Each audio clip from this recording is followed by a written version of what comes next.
کیا ماؤں نے لال جنے تھے؟ کیا دھرتی نے انسان دیکھے تھے؟ آج تک دنیا ایسا بادشاہ نہ دکھا سکی جو 22 لاکھ مربع میل پہ حکومت کر کے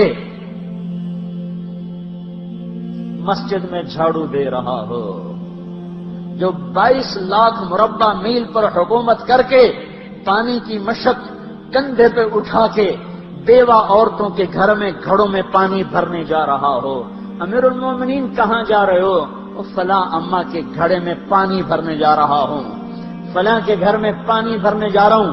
22 لاکھ مربع میل پہ حکومت کر کے دھرتی نے ایسا بادشاہ نہیں دیکھا جو اونٹ چراتا پھر رہا ہو، اور جو بیت المال کا اونٹ گم ہوا چولے کو باندھا اور دوڑ لگائی، آگے احنف بن قیس ملے، ارے کہاں جا رہے ہو امیر المومنین؟ کہ تو بھی آ جا، بیت المال کا اونٹ گم ہو گیا ہے، مل کے تلاش کریں۔ پتہ نہیں کتنے مسلمانوں کا اس میں حصہ ہے۔ دھرتی ایسا بادشاہ نہ دکھا سکے گی، نہ دکھا سکے گی، کوئی ایسا آیا ہی نہیں ہے کہ جو اتنی بڑی سلطنت کا مالک ہو اور کیکر کے درخت کے نیچے بغیر پیروں کے سو رہا ہو۔ یہ ہمارے چھوٹے چھوٹے حکمران، ووٹوں کے ذریعے سے کرسیوں پر بیٹھنے والے، ان بے وقوفوں کے آگے بھی پہرے، پیچھے بھی پہرے، دائیں بھی پہرے، بائیں بھی پہرے، اوپر بھی پہرے، ان کی گاڑیاں بھی بلٹ پروف، یہ پھر بھی ڈرتے ڈرتے جا رہے کہ انہوں نے ظلم کیا، یہ اپنی ذات میں خوف زدہ ہو گئے۔ عمر نے اپنے نام کے ساتھ فاروق کا لقب آپ نے کہا عمر فرق بین الحق والباطل، عمر وہ عمر ہے جس نے حق اور باطل میں فرق کر کے دکھا دیا، اس لیے یہ فاروق ہے، اس نے حق اور باطل میں فرق کر کے دکھایا، یہ فاروق ہے۔ حسن بصری فرمایا کرتے تھے اپنی محفلوں کو عمر کے ذکر سے سجاؤ۔ حضرت عائشہ فرمایا کرتی تھیں عمر کے تذکرے کیا کرو، کہ جب عمر کا تذکرہ ہوتا ہے تو عدل کا تذکرہ ہوتا ہے، جب عدل کا تذکرہ ہوتا ہے تو اللہ کا تذکرہ ہوتا ہے۔ کہ ہم عائشہ رضی اللہ تعالیٰ عنہا فرمایا کرتی تھیں اتنے بڑی سلطنت پر حکومت کرنے کے بعد اللہ کی راہ میں جانے والے مجاہدین کے گھر گیا کھڑا ہوا ہے، دروازے پہ دستک دے رہا ہے، بیٹی کوئی بازار سے سودا لینا ہو تو مجھے بتاؤ، تیرے گھر والا تو اللہ کی راہ میں ہے، میں تمہارے گھر کا سودا لے آؤں، کیا کیا چیز چاہیے؟ تم نے اپنے خامند کو خط لکھنا ہوگا، تم تو لکھنا نہیں جانتی، مجھے بتاؤ میں تیرے خامند کو تیری طرف سے خط لکھوں۔ اما تیرا بیٹا اللہ کی راہ میں گیا ہوا ہے، مجھے بتا میں تیرے بیٹے کے نام تیری طرف سے خط لکھوں۔ اتنی بڑی جس کے سامنے قیصر اور کسرا زیر و زبر ہو گئے، کج کلا، وہ زمین میں جا کے تہ خاک میں وہ سارے ہیرے لال جواہر، وہ زمین میں لوٹ پوٹ کرنے والا، کسرا کے تخت کو توڑنے والا اور روم کی طاقت کو توڑنے والا، آل ساسان کی طاقت کو توڑنے والا اور نوشیروان کے خزانے مدینے میں لانے والا اور خسرو پرویز کے خزانے مدینے میں لانے والا اور رومت الکبرى کے خزانے مدینے میں لانے والا خود اپنے کرتے میں 14 پیوند لے کے چل رہا ہے۔ 14 پیوند کے ساتھ کرتا ہے، مہینے میں 1 دن گوشت کھاتے تھے، وہ روٹی کھاتے تھے کہ عام آدمی حلق کے نیچے نہیں لے جا سکتا تھا۔ ہائے سال کی ابتدا اس شخص کی شہادت سے ہوتی ہے جس کو اللہ نے وہ عزت دی۔ آپ نے کہا میرے 2 وزیر آسمان میں، 2 وزیر زمین میں، آسمان پہ جبریل اور میکائیل میرے وزیر ہیں، زمین پر ابو بکر اور عمر میرے وزیر ہیں۔ آپ فرمایا کرتے تھے ابو بکر عمر اگر کسی بات پہ جمع ہو جائیں تو میں ان کے مشورے کے خلاف کبھی نہ کروں گا۔ ابو بکر تیری مثال ابراہیم کی ہے، عمر تیری مثال نوح علیہ السلام کی ہے، ابو بکر تیری مثال عیسیٰ علیہ السلام کی ہے، عمر تیری مثال موسیٰ علیہ السلام کی ہے۔ آپ مسجد میں آئے، آپ کے دائیں طرف ابو بکر تھے، بائیں طرف عمر تھے، آپ اندر آئے اور کہا دیکھو اسی طرح قیامت کے دن ہم اٹھیں گے کہ میرے دائیں طرف ابو بکر ہوگا، میرے بائیں طرف عمر ہوگا اور ہم ہاتھوں میں ہاتھ دیے ہوئے اٹھائے جائیں گے۔ اور ایک حدیث میں آتا ہے اور میرے قدموں سے بلال کو اٹھایا جائے گا جو نکلتے ہی اذان دے گا، جس کے اسلام لانے نے اسلام کو اونچا کیا، جس کے اسلام لانے نے باطل کو پست کیا، جن راہوں سے عمر گزر جائے شیطان وہ راہیں چھوڑ دیتا تھا۔ عرفات کا میدان تھا، 1.25 لاکھ مقدس ہستیاں سامنے ہیں۔ میرے نبی نے فرمایا اس وقت میرا اللہ میرے سب صحابہ پہ فخر کر رہا ہے اور عمر بن خطاب پہ خاص طور پہ فخر کر رہا ہے، خاص طور پہ فخر ہو رہا ہے، عمر بن خطاب پہ خاص طور پہ فخر ہو رہا ہے۔ میرے بعد کوئی نبی ہوتا عمر ہوتا۔ عمر، میں نے رات جنت میں محل دیکھا، ایک اینٹ موتی کی، ایک یاقوت کی، ایک زمرد کی۔ میں نے پوچھا یہ کس کا ہے؟ کہا گیا ایک قریشی کا ہے۔ میں کہا میں قریشی ہوں، اتنا خوبصورت محل ہے، میرا ہی ہوگا۔ جب جانے لگا تو فرشتے نے کہا یہ آپ کے غلام عمر بن خطاب کا ہے۔ وہ کیا مبارک لوگ ہیں کہ جنہیں نبی کے گھر میں قبر نصیب ہو، ایک طرف ایک ساتھی، ایک طرف دوسرا ساتھی، جن کو نبی کے دو پہلوؤں میں جگہ ملی ہو۔ وہ کیسی عظیم ہستیاں، اتنی بڑی سلطنت کا مالک اور اتنے بڑے عدل کی نشانی بن کر مدینے میں مسجد میں بیٹھے رو رہے ہیں۔ امیر المومنین کیوں رو رہے ہو؟ کہا دجلہ کے کنارے کتا بھی پیاسا مر گیا تو پوچھ تو عمر کی ہوگی، فرات کے کنارے کتا بھی پیاسا مر گیا تو پوچھ تو عمر کی ہوگی۔ راتوں کو پہرے دیے جا رہے ہیں، راتوں کو خبرگیری کی جا رہی ہے۔ مدینے کے باہر ایک خیمہ ملتا ہے، چند بچے ملتے ہیں جو رو رہے ہیں۔ ایک عورت ہانڈی چڑھا کے ڈوئی پھیر رہی ہے۔ پوچھتے ہیں بہن یہ بچے کیوں رو رہے ہیں؟ کہ یہ بھوک سے رو رہے ہیں۔ ہانڈی میں کیا ہے؟ پانی، کچھ بھی نہیں۔ کیوں چڑھایا ہوا ہے؟ بہلانے کے لیے۔ سو جائیں گے روتے روتے، میرا اور عمر کا اللہ کے ہاں فیصلہ ہوگا۔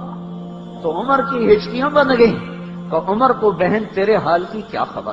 کہ پھر ہمارا بادشاہ کیوں بنا ہے؟ اگر ہمارے حال کی خبر نہیں لیتا تو ہمارا خلیفہ کیوں بنا ہے؟ پر لگ گئے، بیت المال سے سامان نکالا، بوری بھری، سر پہ اٹھائی، کمر پہ اٹھائی۔ غلام اسلم نے کہا میں اٹھاؤں؟ کہ قیامت کے دن بھی میرا وزن تو اٹھائے گا۔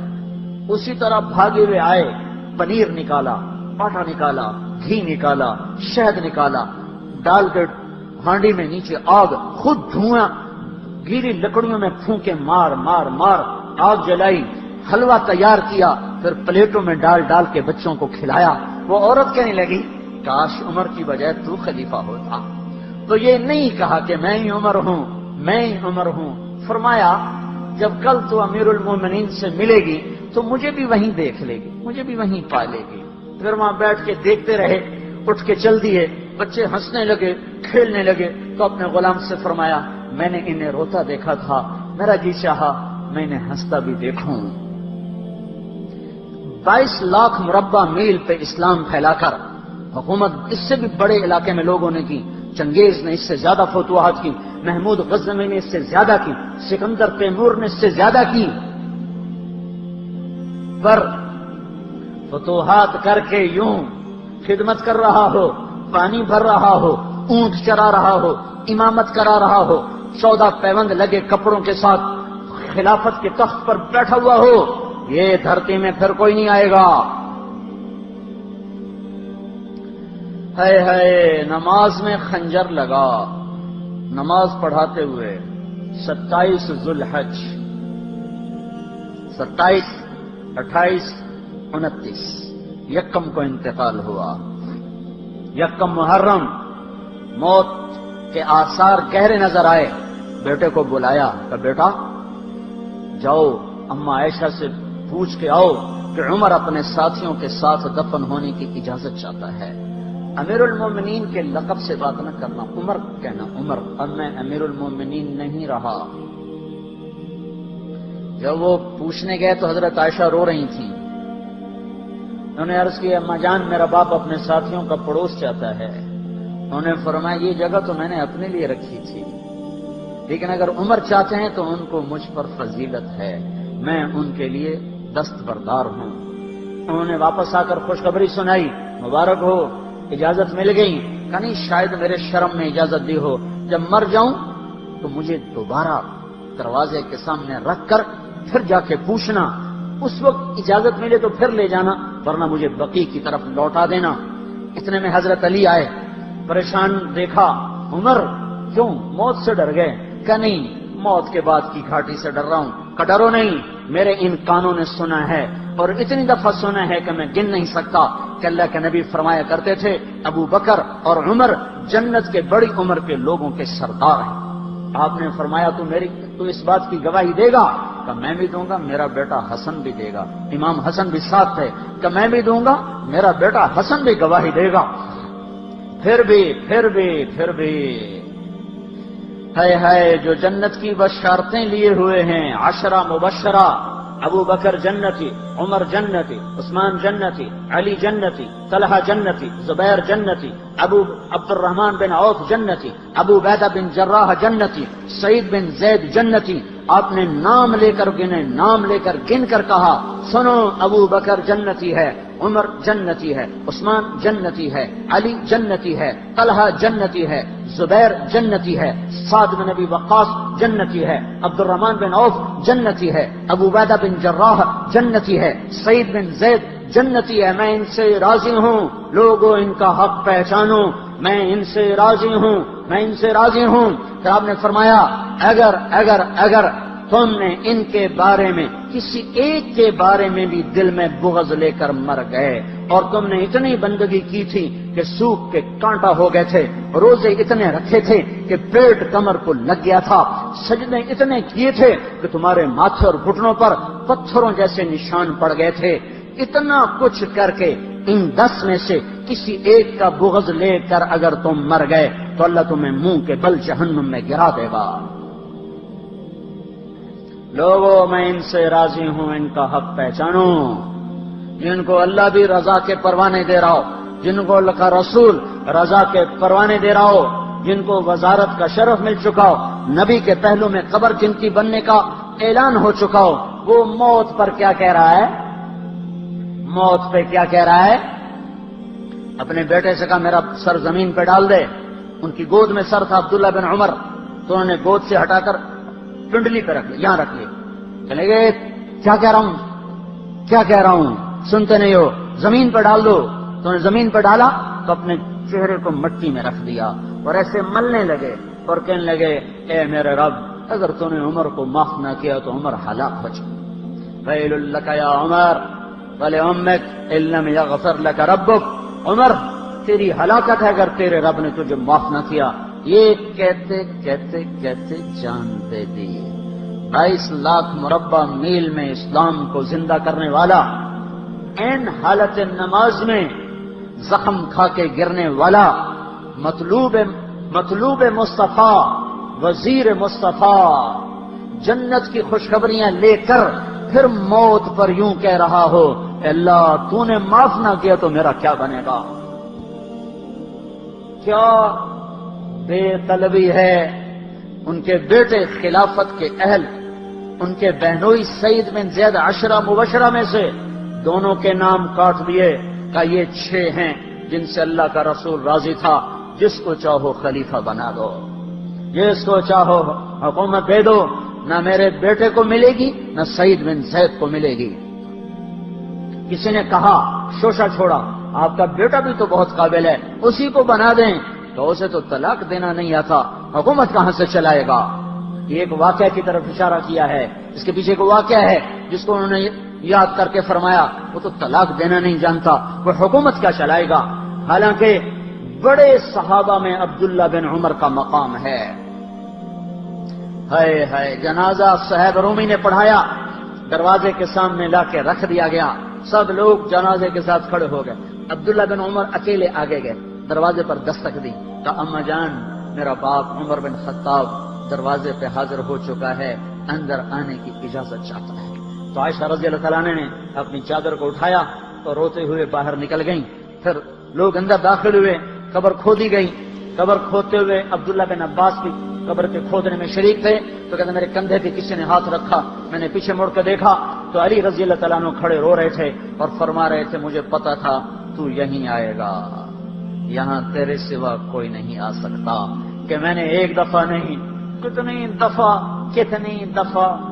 دفعہ میں نے اللہ کے نبی سے یہ بات کا تکرار سنا، میں ابو بکر اور عمر، اس کا اتنا تکرار سنا ہے میں نے کہ مجھے یقین تھا یہیں آئے گا، تو اور کہیں نہیں جا سکتا۔ میرے بھائیوں، غفلت سے باہر آ جائیں، یہ دھوکے کا گھر، یہ مچھر کا پر، یہ مکڑی کا جالا، یہ دنیا کہیں ہمیں ہلاک نہ کر دے۔ ان لوگوں کو سامنے رکھ کے زندگی گزارو جنہوں نے اللہ کو راضی کیا، اس کے رسول کو راضی کیا، کلمہ حق کو بلند کیا، خیر کے ذریعہ بنے، شر کے مٹانے والے بنے، اور دنیا میں مرنے کے بعد بھی ان کے تذکرے ہدایت کا سامان بنے، ان کے تذکرے روشنی کا مینار بنے۔ ان کے پیچھے چلو، مغرب کے اندھیروں کی طرف مت دوڑو، وہاں تو سورج بھی ڈوب جاتا ہے، مغرب میں تو سورج بھی ڈوب جاتا ہے، اور تمہیں پکار کے کہتا ہے مغرب کی طرف نہ آنا، ادھر اندھیرا ہے، میں یہاں گم ہو گیا، تم کون سا سراغ ڈھونڈنے آئے ہو؟